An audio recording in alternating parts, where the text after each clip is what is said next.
contract and be connected with the urgent need to increase opportunities and transform the landscape of possibilities. Let us therefore reflect very deeply about the ways in which we act and speak in the name of the Constitution. We must ensure that institutional independence does not mutate into impunity and avoidance of accountability. We must be cautious lest our professed pursuit of constitutionalism and obedience to the law turns into an empty ritual and hollow vanity for the majority of citizens. We must take abundant care that our aim to protecting or advancing the people's rights does not deny them legitimate opportunities or make a mockery of their struggles and their aspirations.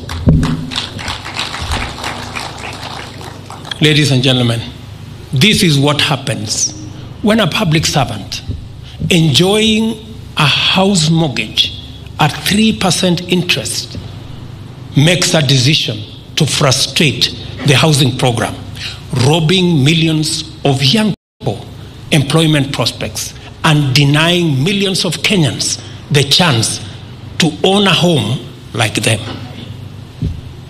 This is also the case when a public officer who benefits from unlimited medical insurance invokes the law to derail the universal health care delivery, denying millions of vulnerable Kenyans a health cover, just like the one they have. It is also the case when a politician neglects the boundaries of democratic competition, that opposing policy, government policy for that matter, does not permit undermining the nation or sabotaging the national interest or the welfare of the people. In conclusion, the last general elections were a watershed moment for our nation. We finally came of age and set a new record, confirming to all and sundry that Kenya is a robust democracy. We turned over a new leaf, writing a fresh chapter in the Kenyan narrative. The era of ethnicity and ethnic political mobilization was well behind us. The anarchy of election violence was firmly relegated to the past.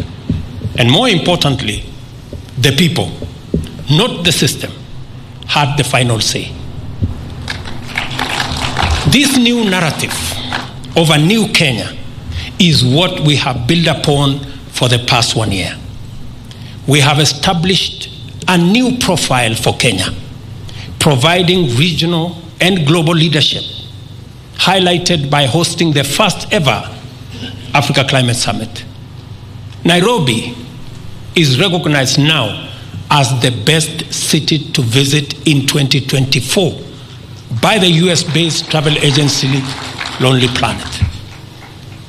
And Kenya stands as the third highest recipient of remittances according to World Bank. Accordingly, our country holds the third position as a globally attractive destination for foreign direct investment in 2024.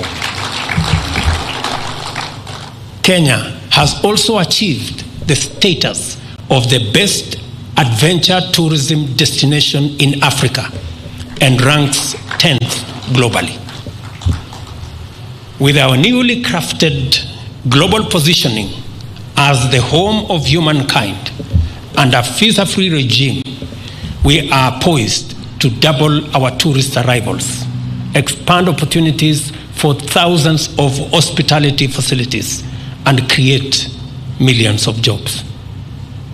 This represents the new branding, the new profile, the new narrative to propel the nation we all love to the next level. I urge all Kenyans, especially leaders, to build on the Kenya that celebrates diversity and not ethnic bigotry. A Kenya free of anarchy and violence, and a nation not founded on negativity, but a new positive narrative that is gaining momentum globally. It is important for us to remind one another of what really is at stake. We have come some encouraging way amid enormous challenges and significant difficulties. Our path will be easier, our journey will be faster, and our progress smoother if we all remember that the people of Kenya have interests that dictate our job descriptions and form the terms of our employment. Let us remember this always, and remember that with the new year comes our opportunity to do much more and much better. And that is why I wish every Kenyan, irrespective of their status, irrespective of their station, irrespective of where they live, a blessed, progressive, and successful 2024.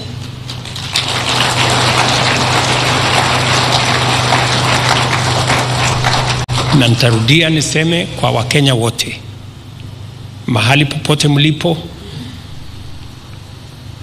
mwaka wa 2024 ni mwaka wa baraka.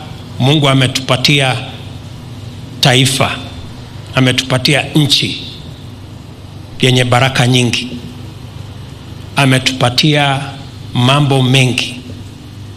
Kenya leo imepata heshima duniani kote. Kenya leo inatambulika. Ni jukumu letu kujenga taifa letu. Good people, we have a great country. It is our responsibility to make it greater. And we have a moment in history to do just that. And I'm asking all of us leaders, all of us Kenyans, to work together to move our country, the country we all love, to the next level. Thank you.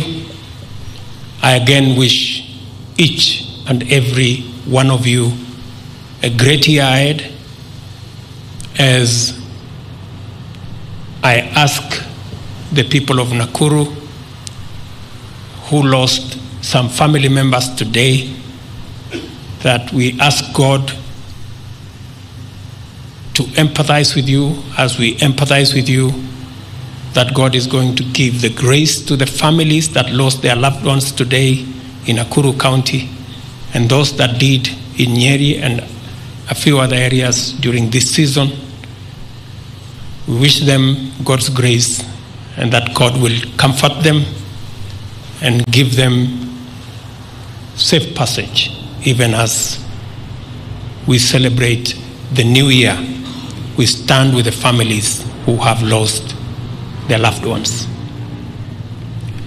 I want to say to all of us, asanteni sana.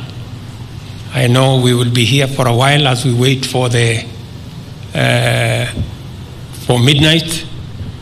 Welcome to this celebration, and my very best wishes in 2024.